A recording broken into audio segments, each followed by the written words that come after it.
खुदा की कसम सबके सामने की ज़बान से हम ये बात उगलवाएंगे कि उसने हमारी ज़ारा का कत्ल किया है और उसे इसकी जगह पर पहुंचाएंगे, यानी कि जेल।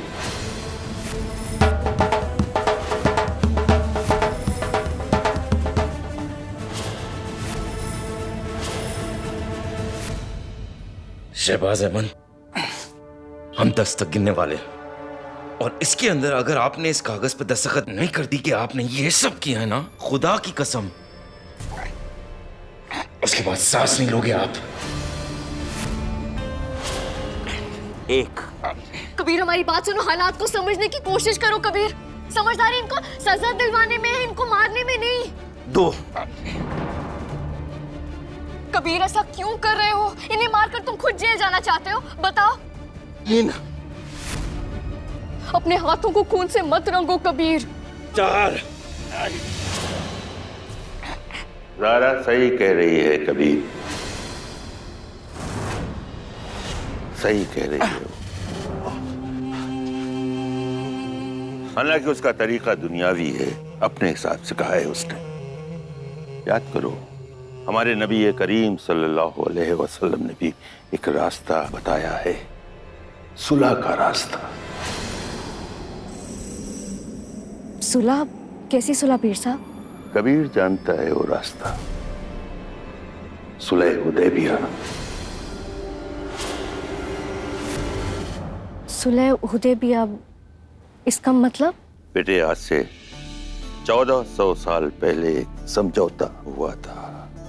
ये सुलह इस्लाम की तारीख में वो पड़ाव था जिसने इस्लाम फैलने की नींव डाली, तलवार से नहीं, सुलह से। लेकिन पीर साहब, नबी करीम सल्लल्लाहु अलैहि वसल्लम ने सुलह का रास्ता कैसे बताया था? ये उस जमाने की बात है जब रसूल खुदा ने मक्का छोड़ दिया था और मदीने जाना पड़ा था उनको अपनी दुश्मनों की वजह से। इसे हिजरत के नाम से जाना जाता है, लेकिन हज और उम्रा करने के लिए तो मक्का ही जाना पड़ता था। तो एक बार ऐसा हुआ कि रसूलुल्लाह सल्लल्लाहु अलैहि वसल्लम और उनके कुछ सहाबा, मतलब उनके कुछ साथी, उम्रा के लिए मक्का रवाना हुए।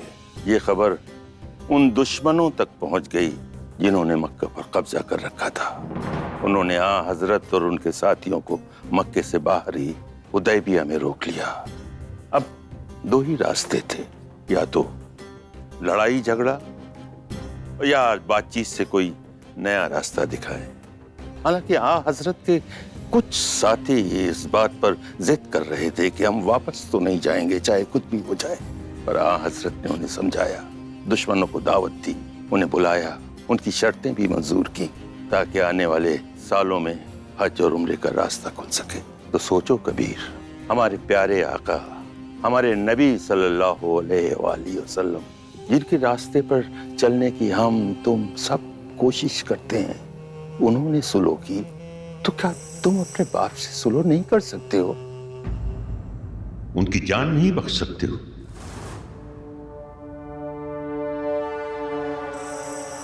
ये फैसला अल्लाह को करने दो, कानून को करने दो। नहीं, तुम अपने हाथों ये फैसला मत करो।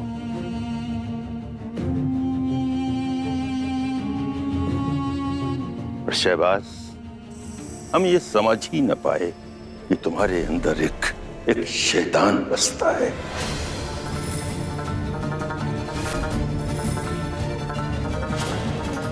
उसके बावजूद हम सुलह की बात कर रहे हैं। तो क्या चाहते हैं हम?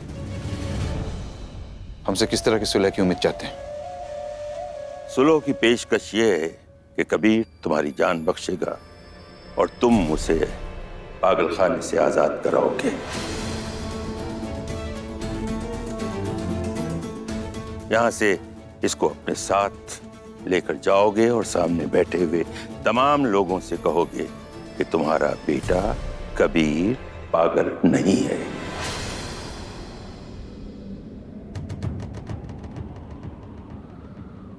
अलावा इसके, आज के बाद कबीर ज़ारा या उन बच्चों की तरफ आंख उठाकर भी नहीं देखोगे। और अगर तुमने ये शर्तें न मानी, ऐसा न किया, तो फिर कबीर जो कुछ भी चाहेगा तुम्हारे साथ करेगा, हम कतई नहीं बोलेंगे।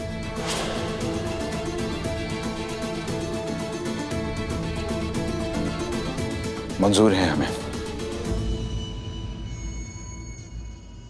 लेकिन क्या कबीर को मंजूर है ये?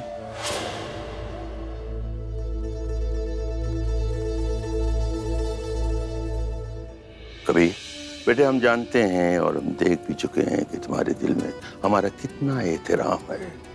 बस आज मुझे इस बात का एहसास और करा दो बेटे कि तुम्हें हम पर यकीन है।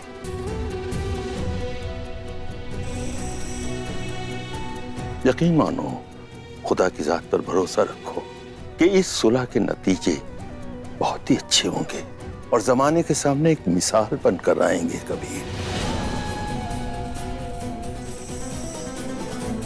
पीर साहब की बात मान लो कबीर। कबीर मान लो।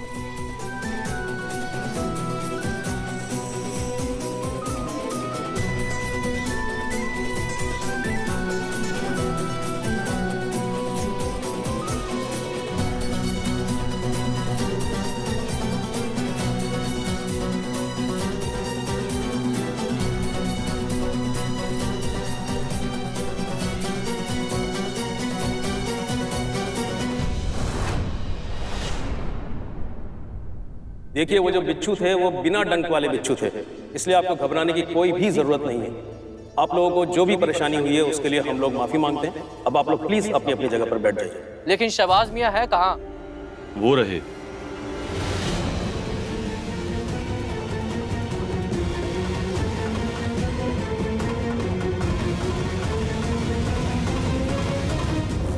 शहबाज साहब खुद अपने पागल बेटे कबीर के साथ आ रहे हैं। शहबाज साहब, जनाब प्लीज जवाब दीजिए।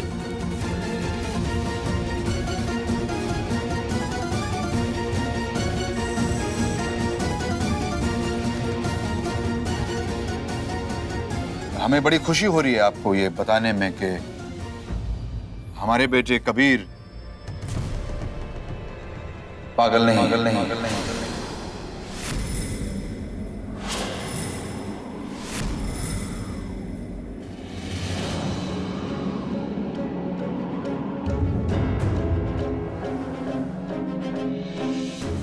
लगता है खालू अबू पागल हो गए हैं। जिस मधुमक्खी के छत्ते को अपने घर से उठाकर पागल खाने फेंकवा दिया था, उसी मधुमक्खी के छत्ते में हाथ क्यों डाल रहे हैं?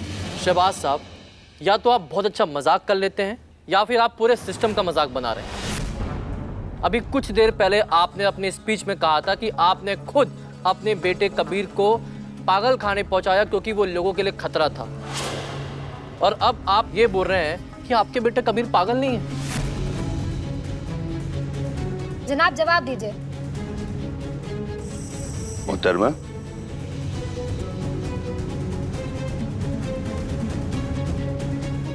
ये सवाल सिर्फ आपके जहन में ही नहीं, यहाँ पर बैठे हुए हर शख्स के जहन में होना लाजमी है।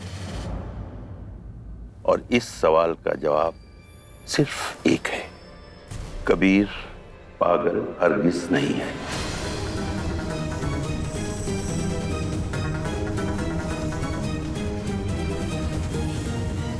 लेकिन कैसे?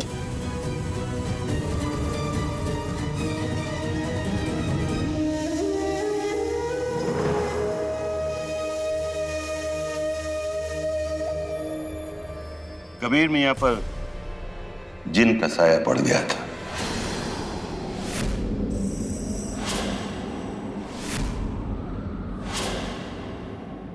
जिन? जिन्नात तो सुना होगा आप लोगों ने। ये वो शय है जिसे खुशबू बहुत पसंद है, दिखाई नहीं देती, लेकिन जिस शख्स को अपने घेरे में ले लेती है तब वो शख्स अजीब और गरीब हरकतें करने लगता है। हमारे कबीर मियां भी वैसी ही कुछ हरकतें करने लगे थे। लोगों ने उन्हें पागल करार दे दिया, यहां तक कि इनके वालिदे बुजुर्गवार ने इनको पागल खाने भिजवा दिया।